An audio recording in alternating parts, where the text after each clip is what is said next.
c'est pas la fessée, là. On n'est pas dans une fessée. Vous voyez, la fessée est insupportable.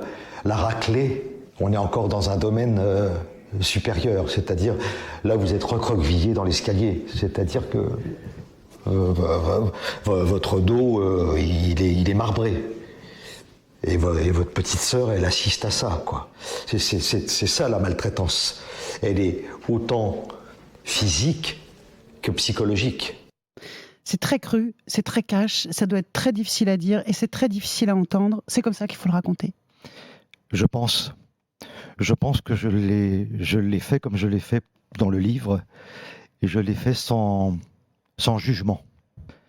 Sans jugement, je ne voulais pas qu'il y ait le mot revanche dans le livre, et je ne veux pas qu'il y ait cette sensation-là dans les témoignages qu'on me demande d'apporter. Celui-là, c'est sur Brut.fr. Si vous êtes intéressé, vous l'avez en longueur sur Brut.fr. Ce qui a été très difficile, c'est que quand j'ai écrit le livre avec Jean-Philippe Zappa, c'était de mettre les mots. C'est pour ça que tout ce que je vais dire est intéressant pour celles et ceux qui se sentent concernés. C'est que j'avais du mal à mettre les mots sur le comportement d'un homme qui, au demeurant, était, quand il n'avait pas bu, un mec assez génial. Et donc ces coups, ils tombaient pas tous les jours. Ces coups, je ne savais pas quand est-ce qu'ils allaient tomber. Et malgré tout, il fallait mettre le mot maltraitance. Ouais. Il fallait oser le dire pour pouvoir ouvrir une porte et permettre, ce qui a été incroyable, à des gens de venir me parler dans les salons du livre. Et puis après, il y a cette vidéo. Je témoigne pour l'UNICEF. J'ai la chance d'avoir été nommé ambassadeur il y a quelques semaines. Et Brut, que je ne connais pas trop bien, car j'ai une approche assez approximative des réseaux sociaux et tout ça, Brut me demande de témoigner pour l'UNICEF et pour les enfants, pour la maltraitance. Je vais te raconter tout ça parce que cette journée est incroyable. Moi, je vais enfiler mon t-shirt de l'UNICEF avec toute ma bonne volonté, ma grande sincérité. Je vais parler, je vais raconter pendant 1 heure. Hein. Je vais parler face caméra. Mais je ne pense qu'à une chose en même temps, c'est que l'après-midi à 15h, je vais annoncer à un journaliste mon départ de France Télévisions. Tu imagines la journée. La folle journée. Donc, je suis quelque part assez libéré.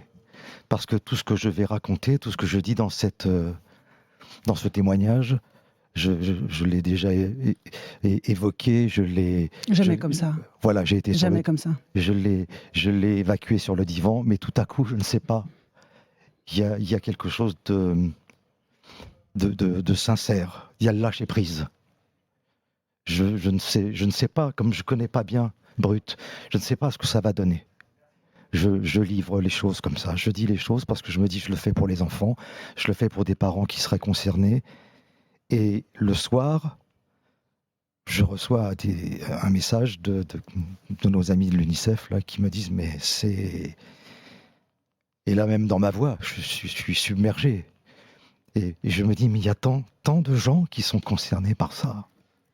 Et quand je dis, à un moment donné, il y a un enfant, tous les 5 jours, il y a un enfant qui meurt sous les coups de ses parents, on est en 2019, je me dis, mais c'est incroyable, c'est hallucinant, mais qu'est-ce qu'on peut faire? Donc je te raconte tout ça. Cette journée est folle, parce que le soir même, je reçois également des coups de fil des amis que j'ai vus 2 jours avant à Télématin qui me disent, mais attends, c'est quoi ça? Mais donc Thierry Sellier, en même temps de devenir ambassadeur pour l'UNICEF et d'aller permettre à d'autres enfants de sortir du silence et de ne pas porter seuls leur fardeau et quitter la télévision, c'est la même histoire? C'est une espèce de puzzle qui est en train de se construire, qui est incroyable. Parce que pour être honnête, quand le livre est sorti, je fais la promotion. Là, on va rentrer dans un domaine qui m'intéresse parce qu'il faut regarder un peu plus haut. Il faut lever les yeux. Moi, je me dis, ça y est, j'ai fait mon parcours, quoi. J'ai livré mon témoignage. Bon, le livre va avoir sa vie. Il a été apprécié, j'ai été reçu. Les collègues ont été formidables et tout. Je me dis, ça y est, c'est fini, quoi. Mm-hmm. Et puis on me dit, tiens, il va être publié en poche. Bon. Ah, je dis, bon, ben là, il faut encore que je refasse quelques salons du livre, etc. Et puis il y a l'UNICEF qui arrive.